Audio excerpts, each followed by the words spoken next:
I'm Mark Bruzonsky, your host for Mideast Realities.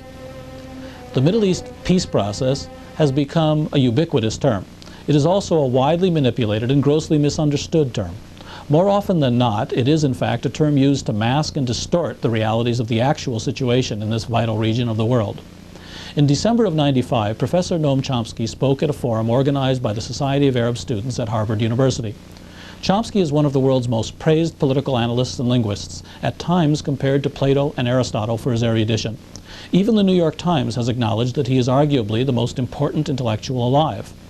Chomsky's comprehensive and historical review of the recent years of the peace process is of utmost importance to understanding what has really been taking place in the contemporary Middle East.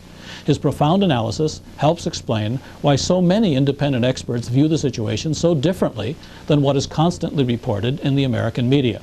Furthermore, Chomsky's refreshing candidness helps to undo the distortions and deceptions brought about by powerful interest groups, especially the Israeli Jewish lobby. With so many politicians and so much of the media succumbing to the pressures and largesse of this lobby, Chomsky's insights become all the more consequential. Because of the importance of Chomsky's analysis, and because it's not available elsewhere, we present in this four-part Mideast Realities series the entire Chomsky lecture.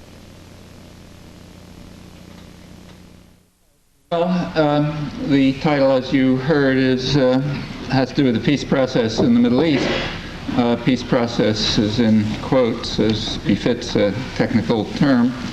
I'll start by, in fact, spend most of my time talking about the latest stage in the so-called peace process, what's called Oslo II, the agreement that was signed on September 28th at the White House. And I want to talk about two aspects of it. One, just what the bare facts are, so at least we know what we're talking about. And two, the way it's been portrayed. This part isn't really about my ideas about the story. I'll try to keep as close to simple fact as I can without, you can censor if I go beyond. After that, I'll make a couple of remarks about the background. And again, I want to talk about those two aspects, what the bare facts are and the way it's portrayed, which is also the comparison between the two is of some significance, I think. And then a few remarks as time allows on some prospects and more general significance of all of this. Well, since this is a classroom, I might as well use it. The bare facts are these. The Oslo II does not deal with the Gaza Strip. That remains as in Oslo I, which was Israel took about 30% of it, and I'll talk about the status of it later, and that remains the same. So this has to do with the West Bank, the areas conquered in 1967. The West Bank areas conquered in 1967. These are divided into four zones. Zone A is the zone of Palestinian administration. There's to be a Palestinian council elected which will run Zone A. Zone B is what's called the zone of autonomy. Autonomy means local control, local administration by Palestinian authorities under overall Israeli security control. Zone C is the part that's totally controlled by Israel. And then there's a fourth zone, which these are official names. This is an unofficial name, that's mine. Zone D, which is Greater Jerusalem. That's an indefinite and expanding area around East Jerusalem to the north and the east. That's also part of the West Bank officially, but that's Zone D, and nothing is said about Zone D in the agreements, just Zones A, B, and C. Well, let's begin with Zone D. My name again, the Israeli, the Jerusalem and the area around it. If you look at the map, say the big, I should say incidentally, I'll talk about the size and character of these zones. This is all in a sense, unofficial. That is, the official documents aren't really available in great detail.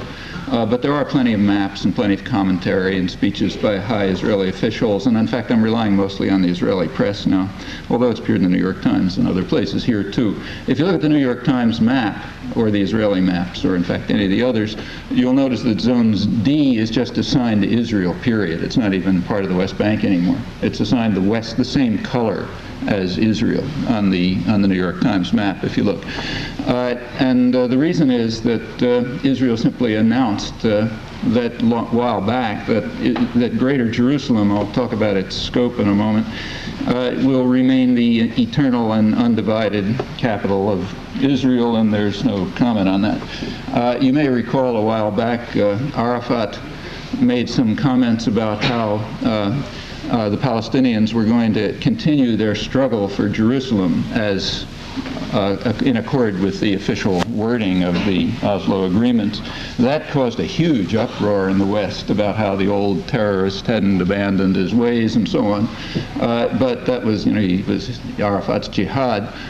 When Prime Minister Rabin announced a while back that Israel's jihad was over, they had already completed it, and that this would remain the eternal and undivided capital with whatever borders they decide on. That aroused no comment at all, no comments about the old terrorist and so on and so forth. And as I say, the maps simply assign it to Israel, period, without comment. And that makes sense. This is in accord with U.S. policy, so therefore it's correct by definition and requires no comment. It's not a U.S. official policy, I should say. Officially, the U.S. opposes this, but it's U.S. actual policy. So that's just Zone D. Well, let's look at the other three zones, the ones that are still under discussion. Zone C, Israel's, that's roughly 70% of the West Bank. 72%, according to Prime Minister Rabin, around that neighborhood, around 70%. That's total Israeli control. No Palestinian authority whatsoever. The autonomy zone, the zone of Palestinian local autonomy under Israeli control, that's on the order of, you'll notice these aren't going to add up exactly to 100 because they're approximate. That's on the order of 30%, 29 to 31%, something in that area. And that's divided, if you look at the Israeli maps and you bother to count, that's divided into roughly 100 separate scattered sectors. So there's about 100 sectors here, roughly.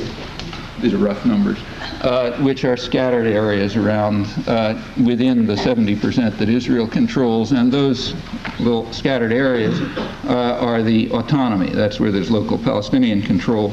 And the area that's under Palestinian authority is something on the order of 2%, plus or minus.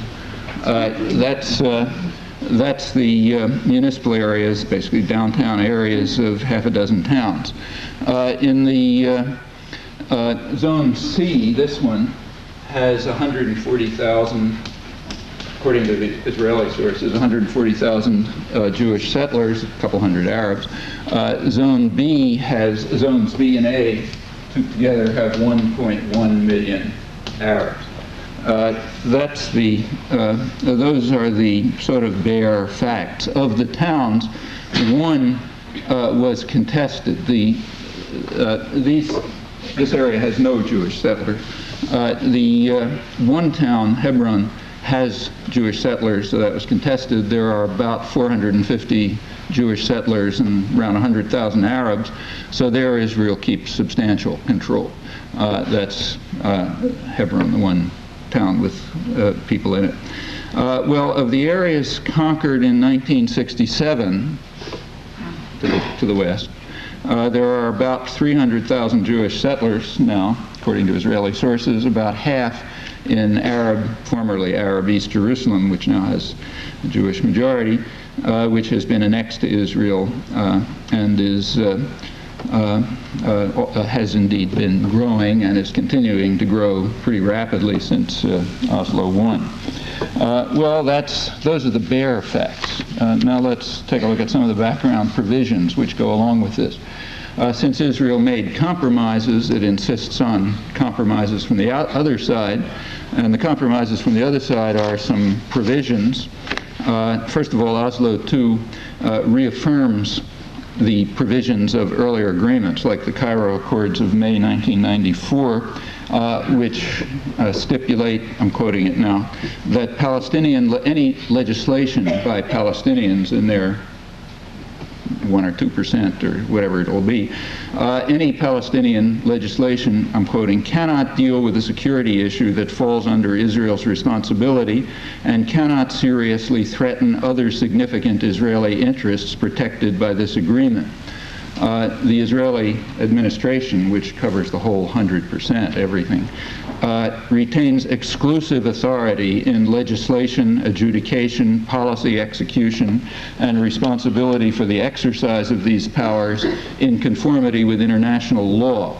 International law is another rather flexible concept, which means whatever the United States decides. That's by definition international law. I'm sure they teach you that in the political science courses here.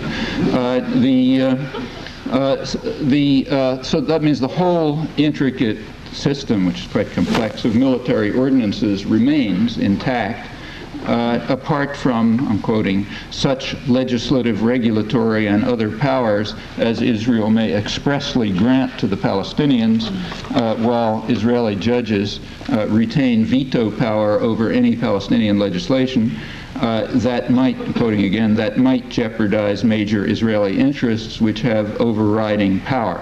Those are all quotes from the May 1994 Cairo Agreement, which remains. Now, Oslo II adds more to that. It adds to it that any future Palestinian authority, that's referring to the Palestinian Council that's to be elected, there's much fanfare now about elections in the zone of Palestinian administration, and there is to be a Palestinian Council, and any such council must recognize, quoting, the legal rights of Israelis related to government and absentee land located in areas under the territorial jurisdiction of the council. So that's referring to these areas, the scattered 100 scattered sections here and the 1 or 2% there. In that area, they've got to recognize, and of course the rest we don't talk about, they have to recognize the legal rights of Israelis related to government and absentee land, which means in effect that any Palestinian authority is going to have to accept the legality, has accepted, the legality of existing Jewish settlements in the occupied territories, already existing ones, and any future ones that Israel may choose to construct, including the ones now being initiated. And it also recognizes Israeli sovereignty over whatever parts of the West Bank Israel will decide ultimately to control. It'll call them state lands or absentee lands, these are unilateral decisions, so you decide them any way you like. Now, how much is that? Well, we don't really know in detail, but there is the main kind of careful scholarly sources, the report on Israeli settlements of the Foundation of Middle East Peace in Washington, very reputable journalists, and they've assessed it as being probably about 90% of Area B that falls under this. That's where these conditions apply. That's only an estimate because the ruling authorities don't release specific data since they want to keep it flexible. Well, those provisions are kind of important, incidentally so important that they're not reported here at all, as far as I know. At least I can't find them. There have been a whole series of UN resolutions on the occupied territories for years, starting immediately after the occupation in November 1967, UN 242, the fundamental document crafted by the United States, incidentally. All such resolutions are rescinded. That's what this legislation means. All pronouncements of governments are rescinded, including the U.S. government. There have been a series of such Security Council and other resolutions, unanimous statements by governments, including the United States, which rejected flatly the annexation of Jerusalem, declared the settlements illegal, called upon Israel to observe the Geneva Conventions, rejected the right of acquisition of territory by force, called on Israel to withdraw, and so on, all rescinded by the agreements of Oslo II. Crucially, UN 242, which those of you who followed this know is the sort of basic diplomatic framework for discussion, UN 242 is completely dead and buried, along with everything else in the whole diplomatic history, the whole diplomatic process, which has been going on since then, and which since 1971 the United States has flatly opposed and totally opposed and utterly prevented from proceeding. That's what's called the peace process. 25 years of refusal to allow any diplomatic process to proceed. I'll come back to that. But anyway, it's all over because it's all rescinded by the specific provisos of Oslo II. One can see the importance of not reporting it. In brief, what it comes down to is that the United States does what it wants, and its client where they want and how they want. In fact, total capitulation to the most extreme U.S. demands from 1971, which have been held in virtual isolation. And that's a matter of much significance. If you want a sort of an analogy to get a sense of what happened, it's kind of as if the state of New York, let's say, decided to withdraw its police forces from the slums in South Bronx and Buffalo and let them sort of run their own affairs, while keeping all of the urban areas where it's worthwhile living, the commercial and financial centers, the industrial areas, the suburban regions, the entire resources, and so on and so forth. Meanwhile, allowing turning the areas put aside, let's say South Bronx, over to mercenary forces run by the New York police, or state police, but from the outside. And so that's the standard pattern of colonial control. It's the pattern of the U.S., say the British in India. About 90% of India was controlled by Indian soldiers under the British Empire. The whites of South Africa and Rhodesia used mostly black forces. In fact, they're the ones who carried out the worst atrocities. The United States and Central America, we don't call that colonies, but that's just cosmetic. U.S. colonies in Central America are run by local terrorist forces called the Army or something like that. That's in fact the standard style of colonial control. It's stupid for any colonial power to try to run, the local people with its own forces. Much better to get local mercenaries, usually brought from some other region or something like that. And Israel's finally recognizing that the only thing that makes any sense is to revert to the classic colonial pattern, the South African, Indian, British and India type pattern, in the areas that it's handing over to some degree of Palestinian authority. Again, this 2% roughly, and these roughly 100 scattered sectors in there.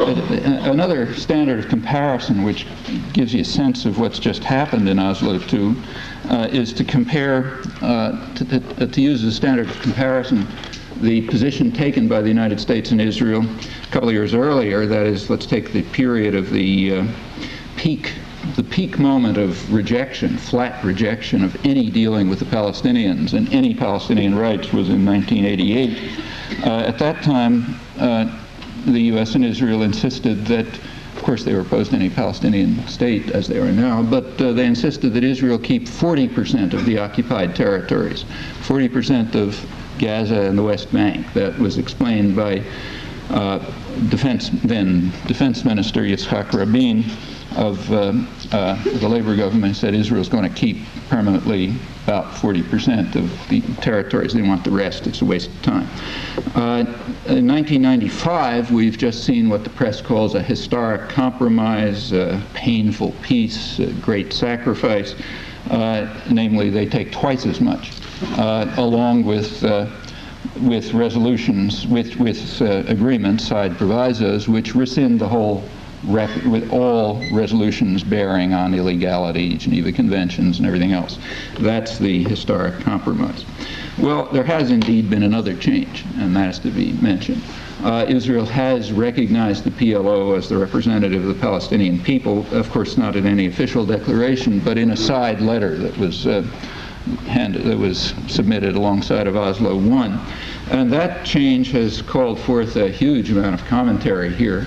great acclaim for, especially for Yitzhak Rabin and his ability, as they put it, to overcome his revulsion for his old enemy. I mean, it was hard, but he finally agreed.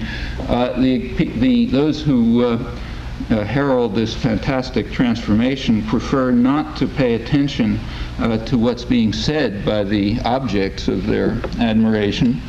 For example, Shimon Peres, who's now prime minister and the person who was doing most of the dealing with the Palestinians and is considered the dove, the sort of extreme dove in the cabinet. He said right after Oslo I that yes, we are recognizing the PLO, but there has been, he said on Israeli television, but there has been a change in them, not us. We are not negotiating with the PLO, but only with a shadow of its former self, namely a shadow that is willing to abandon all of its demands. And those demands had been, certainly since about the mid-70s, explicitly in 1988, the demands had been for negotiations leading to mutual recognition in a two-state settlement along the lines of the international consensus held by essentially everyone outside the United States. They've abandoned that, so now we're willing to negotiate with them. Incidentally, it was that position that branded the PLO a terrorist organization unfit to enter negotiations, according to U.S. Doctrine and commentary, which is virtually unanimous. Well, there have been another change since Oslo. Oslo I was September '93, just to get the date straight. That was the first of the two, consummation of the first stage of the peace process. There's been another change since then, namely the ratio of killings of Palestinians and Israelis has changed. It used to be virtually all, mostly Palestinians killed. Since Oslo I, that's from September '93 up till mid-'95, I don't have subsequent figures. From September '93 up till mid-'95, there were 255 Palestinians killed and 137 Israelis killed. So that is a substantial change. The term for that is an upsurge in Palestinian terror, which is not false, but plainly not quite the whole story. So that's changed. Meanwhile, from October '94 to January '95, it's the only place time figures are available, 2,400 Palestinians were arrested for alleged Islamic tendencies. Meanwhile, Israeli terrorist actions in South Lebanon, in fact all of Lebanon, as much as they want, go on freely, and they're perfectly well known. When Shimon Peres took over as foreign minister, right after the assassination of Yitzhak Rabin, there was a front-page headline that said, Peres sets tone of post-Rabin era. And if you bothered reading the article, you noticed that in it, it mentioned that Israeli planes were bombing south of Beirut, well north of what they call their security zone. The security zone is a zone that Israel holds in South Lebanon, from which it was ordered to withdraw immediately and unconditionally by a unanimous Security Council resolution in March 1978. But since the U.S. didn't mean it, and the U.S. runs these things, they're still holding their security zone, and with the aid of a terrorist mercenary army, but they also accept the right to bomb anywhere else. And that was announced once again, the date of on the day that Shimon Peres took over in late November. The adjacent column that day was about what the column called, what the U.S. government called a desperate act, a horrible act, the world at work of cowards, namely the bombing of a U.S. military training center in Riyadh, Saudi Arabia, which also is not false, but again, not quite the whole story. In the Israeli terrorism in Lebanon, in the first half of 1995, killed about 100 people, mostly civilians. For example, 2 children killed in July, north of the security zone by anti-personnel weapons, more since, and so you don't have to know anything about them. But anyhow, that keeps happening and is still happening. 2 days ago, Israeli tanks apparently seriously wounded 3 Norwegian UN soldiers in the security zone with anti-personnel weapons. that did get a couple of lines, but we don't know anything more about it. These are peacekeeping forces. These are UN peacekeeping forces, but they're from Norway. They're not U.S. soldiers. U.S. soldiers don't go to take part in peacekeeping operations, which is a wise thing, because the get shot at and wounded, or others who face threats. That's only other countries. In our case, the White House announced we're going to have robust rules of engagement. National Security Council are not like these wishy-washy Europeans. It's going to be like the National Security Advisor announced that if anyone fools around with our forces, we're going to